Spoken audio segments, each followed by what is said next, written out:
สาธุเด้อเอื้อยผู้เฒ่าแก่แล้วสิ้นเหี่ยวดอกนางยาน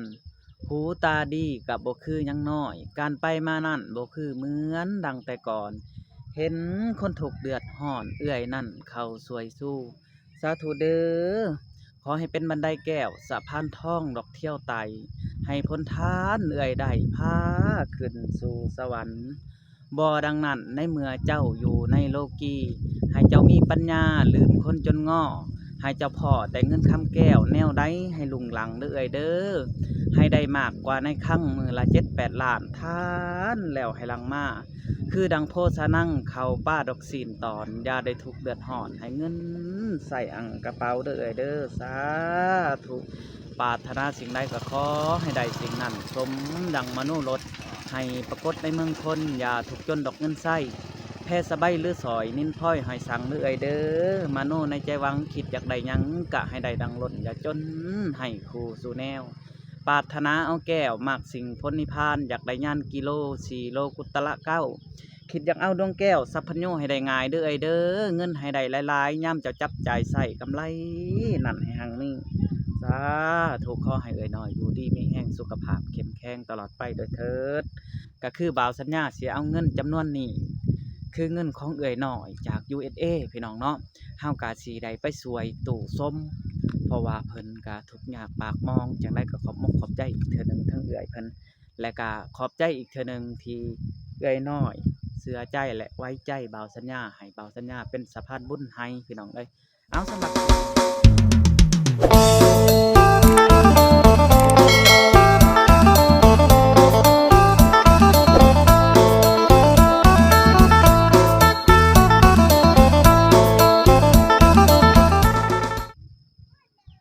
กราบสวัสดีและสบายดีบ่ว่า FC ฝั่งไทยและฝั่งลาว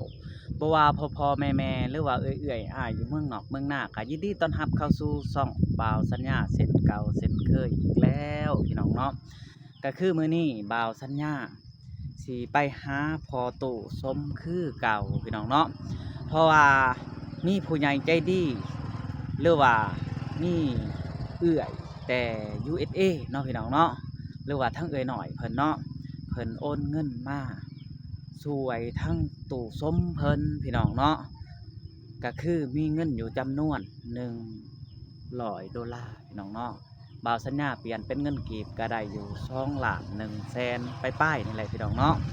เพราะว่ามื้อนี้บ่าวสัญญาก็สิไปซื้อ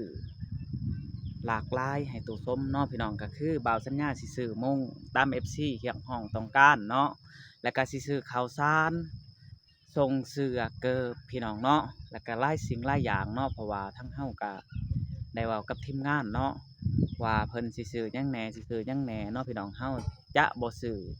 อันเว้าง่ายๆว่าจะบ่ซื้อคือกันพี่น้องเนาะบ่อยากให้มันทับกันเนาะเพราะว่าอยากให้ทั้งตู้ส้มได้ทุกสิ่งทุกอย่างเนาะแต่มื้อนี้บ่าวสัญญาก็จะได้เดินทางเข้าจุดซุมคือเก่าพี่น้องเอ้ย แต่บ่าวสัญญาก็ไปแลกมาแล้วพี่น้องเงินเนาะจำนวนเงินก็คือเฮาอยากบอกเนาะอยากบอกผู้ใหญ่ใจดีก็คือทั้งเอื้อยน้อยเพิ่น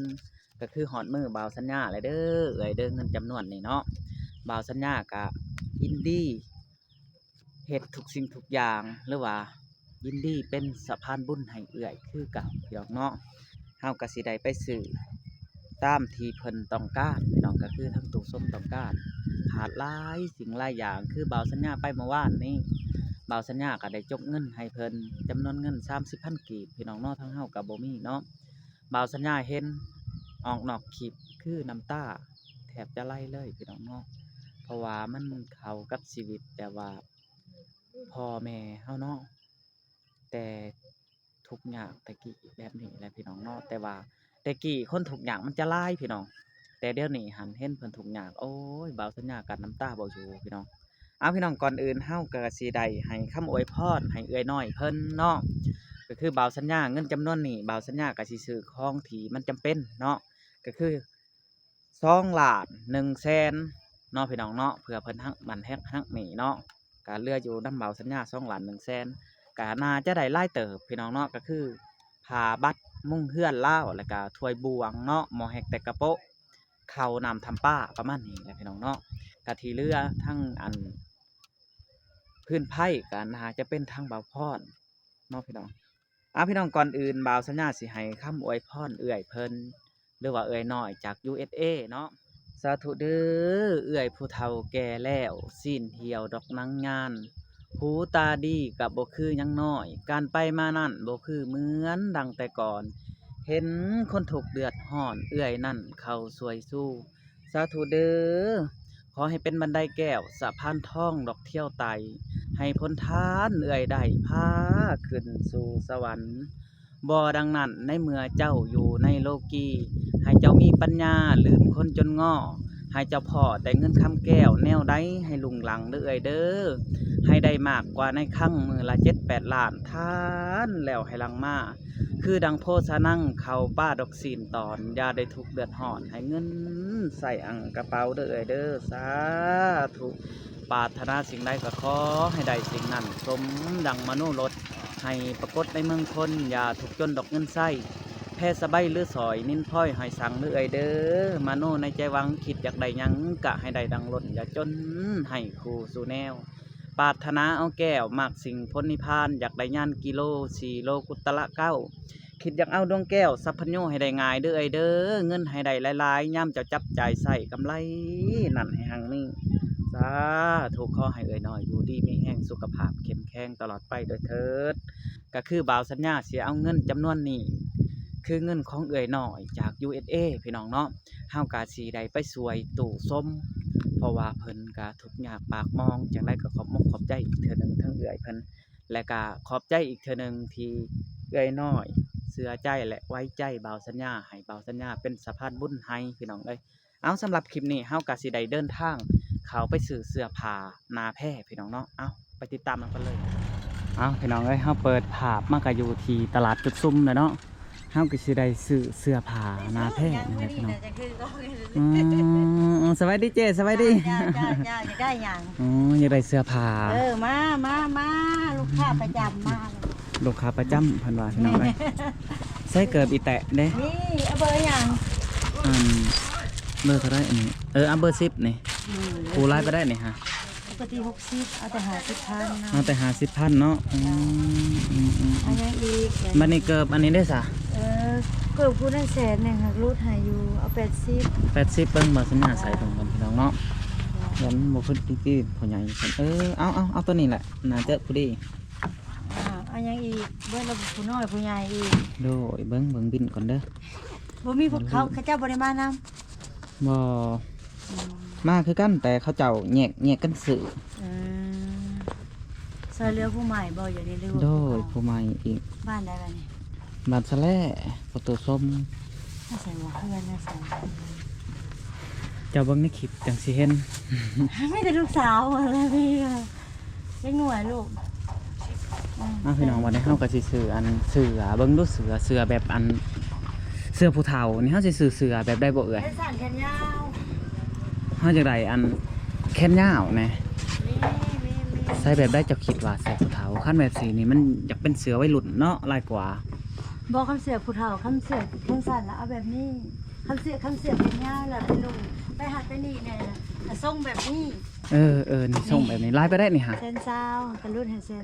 120,000ลดให้100,000เอาตัวนี้แหละพี่น้องเนาะเขาว่าส่งผู้เฒ่าคันอันนี้แหละส่งน้องเบ้ยเนาะตัวนี้เนาะแม่นค้าประจำพี่น้องเอ้ยวันนี้เขาว่าสิเอาแบบว่าส่งผู้เฒ่าแขนอันเสื้อแขนสั้นแล้วเป็นสูตรละสูตร150,000แล้วเอาส่งแบบนี้สีแบบนี้คำผู้เฒ่าคำคนใหญ่ก็เอาตัวใหญ่มีตัวใหญ่เบิ่งดูตัวใหญ่มีเบิ่งพี่น้องเอ้ยให้เอื้อยเพิ่นเลือกนี่สีแบบนี้สีผู้เฒ่าเนาะเอาลงมาดูนี่ผู้เฒ่าเพิ่นนุ่งอยู่ในเฮือนในหยังแบบนี้เอานุ่งเย็นโดยบ่หลายจังไรใส่กันเนาะเอ้ยเนาะแบบได้อีกบานมุ้งมีบ่มุ้งมีมุ้งแบบนอนผู้เดียวลายไปได้บ่มีแต่นั้นมีแต่มุ้งแบบว่าครอบครัวมันก็บ่ได้มันใหญ่โพดเอ้ยก็บ่ได้ย้ายหาว่าพื้นมันแบบนอนผู้เดียวนอนผู้1 2คนก็ได้แต่มันแบบว่าบ่แม่นกลางแบบมุ้งปวบนั้นแบบกลางอยู่แต่มันก็บ่ได้ใหญ่เท่าไร4 คูณเท่าไรเบิ่งดูถ้ามันใหญ่โพดเฮาก็มันก็สิเลยเฮือนเพิ่นเพราะว่าเฮือนเพิ่นก็บ่ใหญ่เนาะพี่น้องใส่ว่าแม่ฮู้บ่ ไม่ทะเลจะได้ทะเล ป้าโถอันนี้มันก็ใหญ่แล้วนี่ แม่บ่ ใหญ่หน่อยสุดได้สันเบิ่งดู หน่อยชุดเบิร์ดของเรา เบิดเนาะยาเลยเอื่อย แม่ไปเอาหน่อยชุดมาแล้วเพื่อนกูดนะเอามาขายให้อ้ายบอลเดียวกันเพื่อเอามุ่ง หน่อยสุด น้อย มุงธรรมดาก็ได้แค่ว่ามีมุงธรรมดาเด้อน้อง ธรรม เด้อ ดาอะไรแต่เอาดังน้อยบอก เอาดังหน่อย คนนอนคนเดียวเด้พี่น้องเอ้ยบ่ฮู้ว่าเฮาไปปะในไสอันคือทีไปทีมาเนาะก็คืออันเจียเฮาจดไว้แล้วว่าสิซื้อให้เพิ่น มันมาแล้วจะชิมเป็นไซ จักทีมในไสเอาจับให้ค่อยหน่อยดูจับได้ไหมก็ได้น้องเอ้ยเฮาต้องหาเบิ่งก่อนเฮาจดไว้แล้วได้เอื่อย บ่ เพราะว่าเฮาอัน แม่ แย น กกับทีมงานได้ แม่ พอน ไปว่ามาแล้วเฮาสิซื้อหยัง ทีเด็ด จดแบบใดซื้อแบบใดเนี่ย พาบัตรมีบ่ นี่ พาบัตรเกิบเสื้อทรงยังเนาะ ยังเอาส่งขาสั่นหรือขายาว เอาอันขาสัน ขาสั่นผู้เฒ่าเนาะ ซาคัน ขาสั่นผู้เฒ่านี่เอาแบบ ขาสันผู้เฒ่า เอาแบบ50หรือเอาแบบอัน70ตัวนี้น่ะ70แล้วแพ้มันสิดีกว่า 70บ่ตัวนี้ โด แม่นเอาตัวนี้ล่ะ แพ้มันสิหนานี่ส่งแบบนี้แล้วแพ้มันสิหนาแล้วมันสิหนาเต็กคันแบบ50มันสิเป็นส่งกาละส่งแล้วมันสิ อันนี้ บง เท่าไรนี่ฮะ ราคาเดียว ราคาเดียว อ่า ราคาเท่าไรก็ 70,000กีบ 70,000กีบ แต่มันหนักแพ้มันสิหนาเดี๋ยวสิเอาแบบกาละส่งแล้วแบบนี้แล้วแพ้มันสิบาง มันบ้างอันนี้มันบ้างเฮาสิเอาแบบนี้ตัวหนึง โอ้ย นี่เอาตัวนี้ เอาตัวนี้ แล้วก็แบบได้แน่แบบนี้นี่คือบ่ผู้เฒ่า ก็แบบนี้ก็ได้แล้วนุ่งแล้วผู้เฒ่านุ่งไปอยู่ในเฮือนนะซ่านก็ได้นุ่งไปโคกไปดงก็ได้ มาจะเป็นตัวนี้เหมาะกับเราพี่น้องเอ้ยเอาตัวนี้ทรงโตเสือทรงพื้นพี่น้องเนาะเฮาสิซื้อแต่สิ่งมันจำเป็นก่อนพี่น้อง แม่นเอาแนวจำ ผ้า เป็น ผ้าบัตรนี่มันเป็นแบบได้เอื่อย มันสิเป็นผ้าบัดพื้นปุ๊กอันมุ้งเฮือนมุ้งหยังก็ได้หั่นแหละ โดยอยากถามว่ามันใหญ่มันหน่อยสำได้หนนะบ่าวสัญญาอยากถามเนาะ ทำเพลิน เป็นพื้นแบบนี้แหละสิเอาพื้นน้อยหรือพื้นใหญ่ อันนี้พื้นใหญ่หรือพื้น 80,000กลางถ้าพื้นใหญ่แล้วมันสิแสนปลาย จังเม็ดอันนี้เอื่อยประมาณว่าบ่มีตัวเลขบัดนี้เอื่อยเป็น5ให้ก่อนพี่น้องเอ้ย 4คูณ9ผู้ที่กลาง 4คูณ9ก็ใหญ่เติบเนาะ ง่ายแล้วอันนี้สมมุติว่าตัวนี้มาพี่บ่รู้ว่า4เมตรแล้วก็ยาวไปแบบนี้ 9เมตร แม่ 4เมตร9เมตรเอาตัวนี้แหละเอาตัวนี้แหละ พอหัวเขาแทกมาอันนี้นี่ห้องอยากซ้ำห้องนี่ละห้องละ4เมตรนี่ โดยแม่นเอาตัวนั้นแหละเอื่อยน้องพี่น้องเอ้ยเฮาก็จะซื้อของที่มันจำเป็นพอได้ใส่ในครัวเฮือนครัวซ่านถ้วยบวงมีบ่ นี่เบิด ไปเบิ่งถ้วยบวงหน่อยอันนี้ที่เหลือนี่ตัวนี้แหละถึกแล้ว แล้วอยู่ผู้เดียวซะบ่ โด ฮะลูกเต้าได้สัตว์ ลูกเต่าเราบ่ได้มีลูกบ่ได้มีเต่าได้พ่อบ้านเอิ้นเขามาตะกี้เพิ่นอยู่ป่า บ้านสะเลแคมทางหรือสะเลใน สะแลอยู่พุ่นสะแลอันทางไปจุดซุมทางไปดงหมดอันเด้สะแลนอกอันเด้เพิ่นเอิ้นเขาตะกี้เพิ่นจะอยู่ป่าอยู่ดงพุ่น อะไรอยู่ใช่ไหม เดี๋ยวเบิ่งในคลิปบ่าวสัญญาสิเห็นดอก ไปเลยนี่เลยง่าย ถ้วยคล้ายนั่นได้ถ้วยเอื่อย ถ้วยเฮายังจะถ้วยซ้ำนี่จ้ะ บ่เฮาอยากได้ถ้วยย่างอันนี้ยามันแตกเอื่อย ยางตะแกง โด แม็กไปเอามาเลยแม็กเอาโลหนึ่งลูก บวยโลบวงโลเท่าไหร่ ยังบ่ฮู้ถ้าทำปักผูก่อนแม่เอามาเอาบวกโลหนึ่งเด้อถ้วยก็ถ้วยโลหนึ่งเด้อลูกทำราคาบ้างเด้อ ทำราคาเบิ่งเด้อ เอาไปเอา เอาไปเอ้ย เอามาคนเดียวกัน พี่น้องเอ้ยเฮาก็สิซื้อแต่แนวจำเป็นไปก่อนเนาะก็คือข้าวหนามในข้าวนี่บ่าวสัญญาอาจจะอันมาหลากเอาทีหลังเนาะพี่น้องเพราะว่าเฮาสิถือไปพร้อมเดียวนี่มันก็สิถือยากใส่รถมอไซค์เนาะพี่น้องหรือว่าใส่รถจักรบ่าวสัญญานี่มันก็จะยากนิดจักหน่อยเนาะเฮาก็ต้องได้จำเป็นอันเฮ็ดช่องเที่ยวมันนั่นเลยพี่น้องเนาะตอนนี้เอื้อยเพิ่นยังไปเอาถ้วยบวงพี่น้องเอ้ยคือบ่าวสัญญาจดไว้เนาะหม้อถ้วยบวง เพราะว่ามันก็หลายอย่างพี่น้องเอ้ย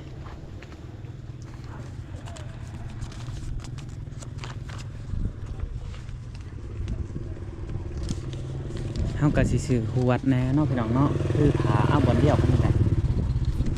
ขวดติ๊บเขาพี่น้องเนาะนี่น่าจะเป็นตัวนี้แหละ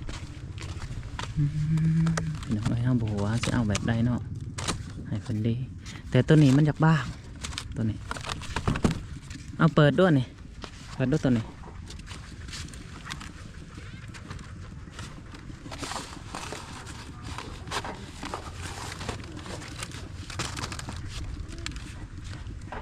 เบิ้งเท่าไรอันนี้หันน้อง มาทำเลยเลย เท่าไรอันนี้เอื่อย50หมอได้มีบ่ วันหนึ่ง หมอหนึ่งเข่าเท่าไรหมอหนึ่งเข่า โมหนึ่งเซนซี เส้น10โดยเอาแบบใดตัวนี้นะ60ตัวนี้นะ20,000ตัวนี้นะ75นี่เอาตัวนี้นี่ ตัวนี้ โดยแม่นเลยเอาตัวนี้พี่น้องเอ้ยเพราะว่าเพิ่นอยู่ผู้เดียวเอาสำนี้ไปก่อนอีกอย่างกับบอลอยู่บอลเช่ามันกับอานันทนะเอื่อย เอามาหนึ่งมาอันหนึ่ง มันกระลุกลั่งแน่ แกะลูก ตัวนี้คือว่ามันออกบ่นี่บ่ ใส่ คือว่ามันออก เปลี่ยนอันไหนดิ เอาไปเปลี่ยนอันใหม่เด้อเอ้ย ใส่มันออกก็ใส่ไม่ได้โอ้ บ่ได้ออกบ่ มันหรอกนี่ เอาตัวนี้ระวังตัวนี้กับตัวนั้นตัวได้สุกไว้ เอาตัวนี้ ฮะ เอาตัวนี้ ตัวนั้นสุกไว้บ่เอา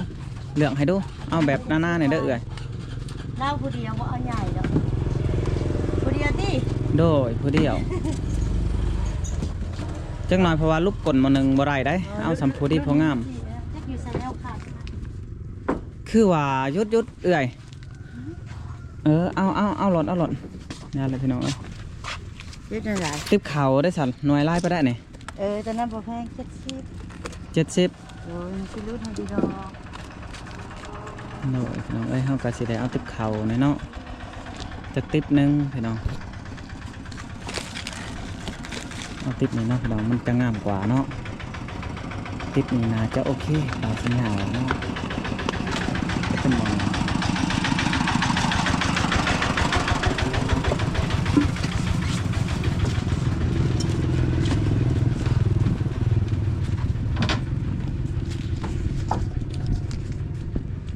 ติ้งน้ำได้แล้วจอกได้แล้ว จอกยังเอื่อย จอกแพ็คนึงก็ได้แพ็ค4 หน่วยติ๊กน้ำก็ซื้อให้ข้าอยากซื้อก็กับคุก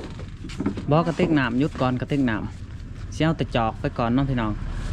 จอกกับอัน ก็ค่ คุ อยเอาว่ะบนตังงะ เฮาถาประสานกับหมู่ก่อนอีกเทื่อนึงเพราะว่าอาจารย์เพิ่นซื้ออันนั้นชับกันหั้นนะ แม่ เพราะว่าซื้อคนละหมู่พี่น้องก็ว่าแม่นเนาะเฮาสิเอาเท่านี้ก่อนแล้วเฮาสิไปเบิ่งอีกอันว่าเพิ่นขาดเลือดตัวใดหั้นนะเอื้อย แม่แล้วจังมาซื้อไม้ จัง อันนี้ มาซื้อใหม่เอาถึงแนวมันจำเป็น แม่กินแต่ละมื้อครบแล้วบ่ เบิ่งก่อน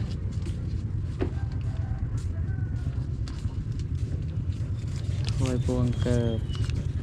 เพราะว่าเฮาจดมาเท่านี้เนาะพี่น้องเฮาก็ต้องได้เอาเท่านี้ไปก่อน แม่ หมอแกล้งได้หมอแกล้งมีบ่ ไม่เคยเพื่อนยังลูกมัน เอาหน่วยหนึ่งเอาหน่วยอันก้างเด้อสัมเพิ่นอยู่ผู้เดียวอะไรพี่น้องเอ้ยเฮาสิเอาหน่วยใหญ่ไล่กะเป็นไปบ่ได้เนาะคันว่าครอบครัวใหญ่ก็น่าจะแม่นพี่น้อง เบิร์ดเลยมอง มืดบ่ไปหาเอาให้ได้บ่ ได้แม่ไปเอาหมอไม่เลยลูกให้ประกูดเด้อเอาตัวน้อยเด้อ เอาตัวหน่อยเด้อน้องเด้อ ลูกมันมาไม่ได้ แม่นมาจดเป็นรายการบัดนี้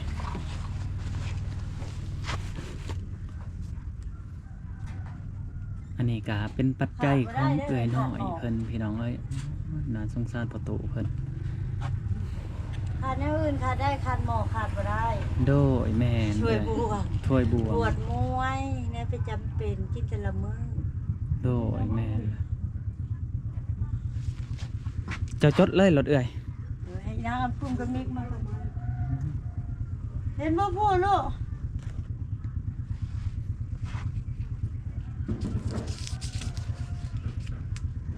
เขานี่มีบอลค่ายอยู่บ่เขา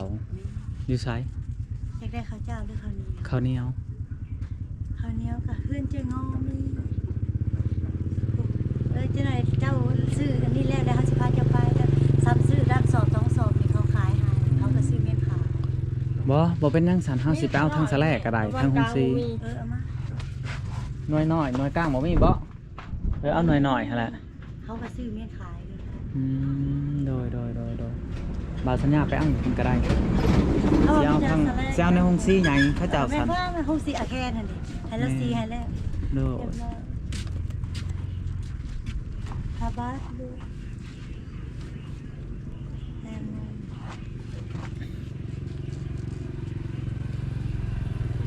เอาสิ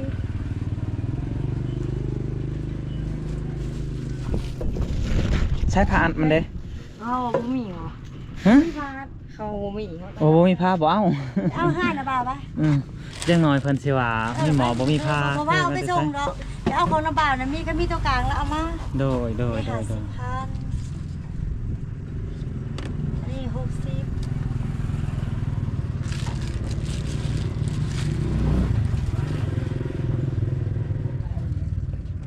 เกือบมาดาวกับเกือบอันนี้เป็น130,000เอามาหลายราคาดีนะ50กับ80130,000 โดย อันนี้60กับ20เป็น80,000ถ้วยเขียนแบบนี้มันจะง่าย แม่น บ่มีแม่ บ่มีแล้วก็ยาสั่นแล้วไปเอาไปซื้อหันเดียว โดย 80อันนี้100,000อันนี้25โมหนึ่งกระจกเป็น125,000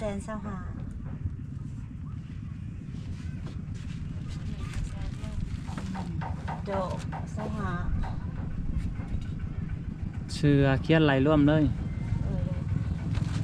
เสืออันนี้100,000รูดให้อันนี้50อันนี้150,000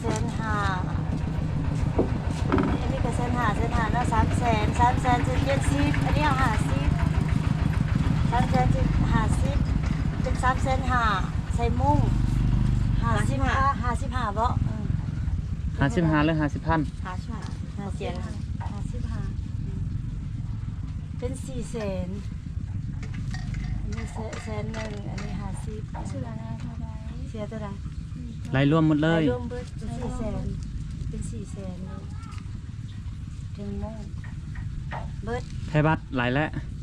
นี่ละบ่ล่ะนี่น่ะ เอาไหลเป็นหมดเลยบัดนี้ ให้ น้องเอ้ยยังขาดแต่หมอเนาะบัดนี้ ท่านพี่อ่ะให้ โดย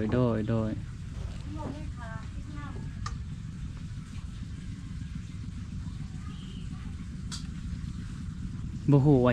สิถือจังได๋อีกบัดนี้เนาะ เขาบ่ใส่กระสอบเนาะ ได้ใส่กระสอบ ใส่กระสอบให้ได้เจ้ คงใหญ่บ่ ไปเบิ่งเนาะเนาะให้เพิ่นไปเบิ่งตัวใหญ่เนาะพี่น้องเนาะ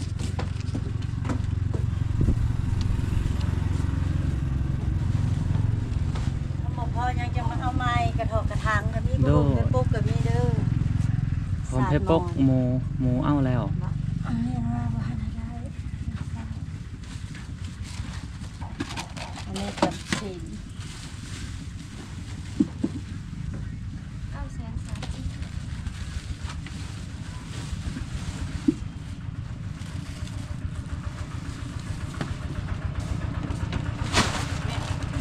ได้เลยค่ะกระถอก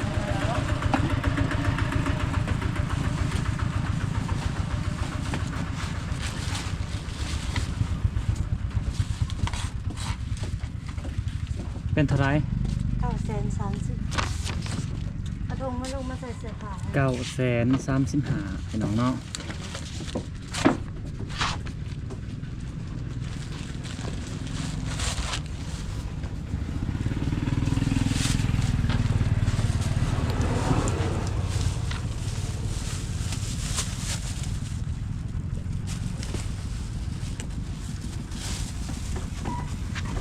ทะเลบนว่ามีครัวจุ่มเห็นบ่ โดยแม่นแล้ว บอกแล้วว่าเขามีเพื่อนญาติที่สุดที่เห็นมาซอยประมาณ 935,000น้องเนาะ 30ก็ได้ 930โอ้ขอบใจหลายๆได้เจเด้อ ถ้าเขาไปจับ 910 930ทอนนะลูก ล้านนะ ไม่ทอนนะลูก นับบังคนเด้อ เพิ่นนะเพิ่นจะ อย่ารอบ่ครบเนาะบ่าวสัญญาออกไปจังหวะโอ้บ่ครบ 6 7 8 9 10ตอน70เคย 70นั่นนี่กะเรืออยู่อัน1 2 3 4 5 6 7 8 9 10 11ยังอยู่ล้านเอ็ดกับ70,000พี่น้องเอ้ยเฮาก็สิได้ซื้อแนวใหม่เนาะเอาขอบใจจะได้หาซื้อแนวใหม่พี่น้องเอ้ยมอหันอยู่หันเวียดเนาะหันเวียดหันจีนมันจะเป็นใบบิน เขาเอาสิสิใหญ่เขา โดยเอาพี่น้องได้สอบหนึ่งบาทนี่เนาะได้สอบหนึ่ง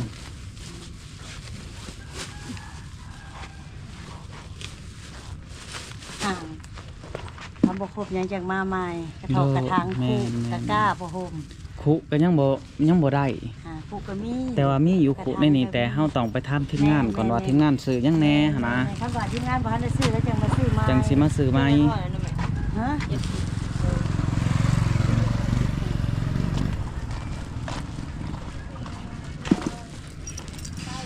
เฮาก็จะได้เดินทางไปหาประตูเพิ่นพี่น้องบัดนี้เนาะพอดีได้สอบหนึ่งพี่น้องเอ้ย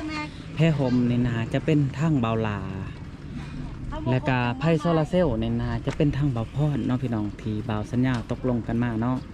แต่ว่าที่เรือเฮาก็ต้องได้ไปถามอันทางทีมงานก่อนพี่น้องเอ้ย ทำบ่ครบตัวใดจังมาใหม่ โดย สาดเสิร์ชมันก็มี โดยกำลังว่าสิเดินทางไปพี่น้องเอ้ยแต่ว่าทางป่าเพิ่นสิพักเสื้อผ้าให้เพิ่นว่าเนาะใส่ทางใดเนาะไปทางใดเพิ่นก็มีน้ำใจที่งดงามพี่น้องเอ้ยเอ้าออกทางนี้อีกแล้ว ผมก่อน โอ้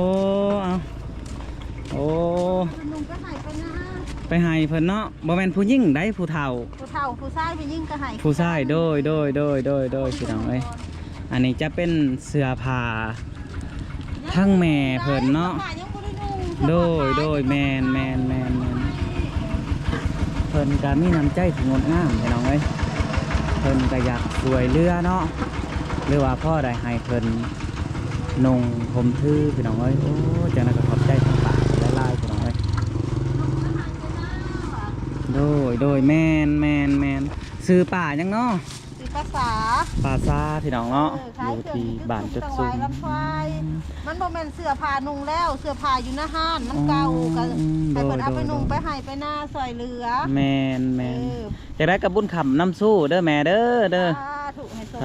ถูกขอให้เพิ่นค้าขายก็ให้ร่ำให้รวยให้มีลูกค้าเข้ามาหลายๆเนาะพี่น้องเนาะเอาขอบใจหลายๆโดยโอ้พี่น้องเอ้ยเพิ่นก็มีน้ำใจที่งดงามเนาะเพิ่นเห็นบ่าวสัญญามาซื้อเครื่องซื้อของอยู่ตลาดจุดซุ่มสวยเรือคนทุกข์ยากเพิ่นก็มีน้ำใจที่งดงามและก็สวยเรือน้ำบ่าวสัญญาเช่นกันพี่น้องเนาะโอ้เฮาขอบใจเพิ่นหลายๆพี่น้องเอ้ยจังได้ก็ขอให้อายุมันควันยืนก็ว่าแม่นเนาะพี่น้องเนาะค้าขายง่ายมือก็ขอให้เพิ่นร่ำเพิ่นรวยมีแต่เฮาสิบอกทั้งอันพ่อตู้เพิ่นว่าปลาซ่าเอาให้เนาะพี่น้องเนาะพี่น้องเฮาก็สิได้เดินทางหรือว่าสิไปถามทีมงานว่าซื้อหยังแหน่เนาะมาหอนนี่ก็บ่เห็นหมูพี่น้องเอ้ยน่าจะไปก่อนแหละบ่าวสัญญาคิดว่าเนาะแต่ว่าทางเฮานี่ยังบ่ได้ซื้อหม้อเทื่อพี่น้องเนาะหม้อกับข้าวนี่อาจจะมาเอาน้ำลังเนาะเพราะว่าตอนนี้ก็เต็มกระสอบเนาะทั้งกระตาก็มีของทั้งปลาซ่าพี่น้องทางให้ประตูส้มเนาะแล้วก็ทั้งนานี่ก็จะเป็นเครื่องพองที่บ่าวสัญญาซื้อคือเต็มรถหลายส่วนนี่เนาะเฮาจะได้ไปเอาน้ำลังอันคือหม้อแหกแต่กระโปะพี่น้องเนาะยังเนาะแล้วก็คุพี่น้องน่าจะประมาณนั้นแหละเนาะพี่น้องสำหรับคลิปนี้กับผมมียังไลน์เนาะจังได้กาฝากไปติดตามอยู่เพื่อนพอตูส้มพี่น้องเนาะว่าอันสิมียังแหน่อยู่คนทีมงานสื่อไปก่อนเนาะพี่น้องเพราะว่าเฮา5เพิ่นบ่เห็นเนาะสำหรับคลิปนี้ผู้ใดเบิ่งก็ฝากกดไลค์กดแชร์ฝากกดติดตามบ่าวสัญญาไว้เด้อพี่น้องเพื่อเป็นกำลังใจให้บ่าวสัญญาและตูส้มเพิ่นพี่น้อง